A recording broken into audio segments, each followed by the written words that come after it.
Evet, Van Gölü ekstrem su kalitesi özelliklerinin yanı sıra su altında barındırmış olduğu gizemler ve güzelliklerle adeta dalış severler için bir cennet niteliğinde. Bugün Van Büyükşehir Belediyesi'nin destekleriyle 4 günlük çalışmamızı sonlandırmış bulunuyoruz. Ülkemizin su altındaki tek derneği olan Sualtı Fotoğrafçılar ve Filmciler yani SUFOT'un başkanı ekibiyle beraber Van Gölü'ne geldiler ve Van Gölü'nün güzelliklerini görüntülediler. Bunların her biri adeta geleceğe yönelik atılmış birer tohum gibi. Çünkü bugün Van Gölü'nün ekonomiye katkısı balıkçılık ve taşımacılıkla ön planda. Fakat Van Gölü ülkemizin en bakir alanlarından, araştırılmamış en büyük ekosistemlerinden birisini teşkil ediyor.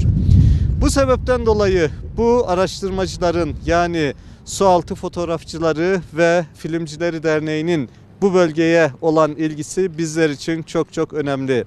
Özellikle bu gelen sualtı fotoğrafçı ve filmcilerin çekmiş oldukları fotoğraflar ve filmler ileriye yönelik bizim için Van Gölü'nün tanıtılmasında ve burada bir dalış turizminin canlandırılması için çok büyük öneme haiz.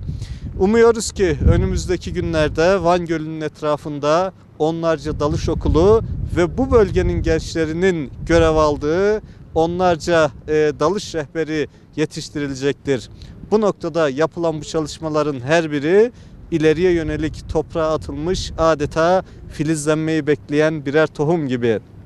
4 günlük program boyunca hemen Van Gölü'nün kenarında yer alan İnköy, Altınsaç ve Adil Cevaz açıklarındaki yer alan mikrobiyelit alanları Rus batığı olmak üzere Van Gölü'nün dört bir yanında aralıksız dalışlar yapıldı.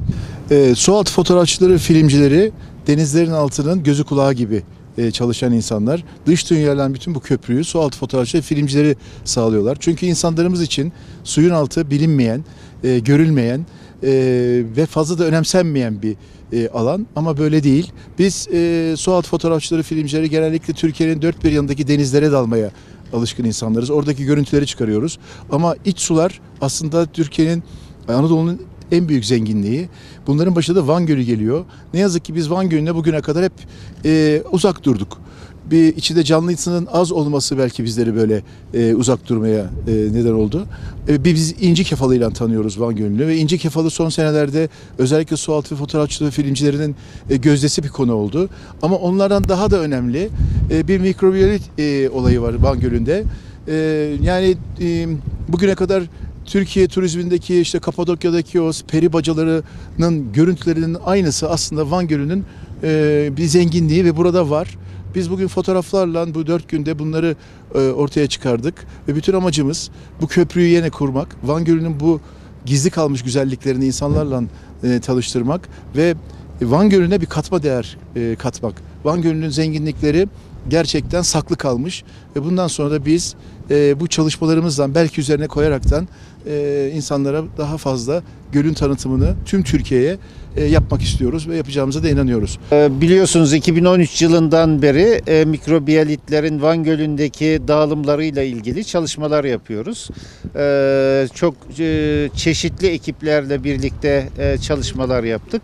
Şu anda Sualtı Fotoğrafçıları ve Filmcileri Derneği ile beraberiz. 4 gündür Van Gölü'nün muhtelif yerlerinde dalışlar yapılmış oldu.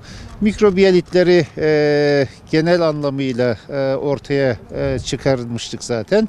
Şimdi bunların tanıtımında güçlü bir şekilde kamuoyuyla paylaşılmasında ve turizme kazandırılması konusunda bir çaba var.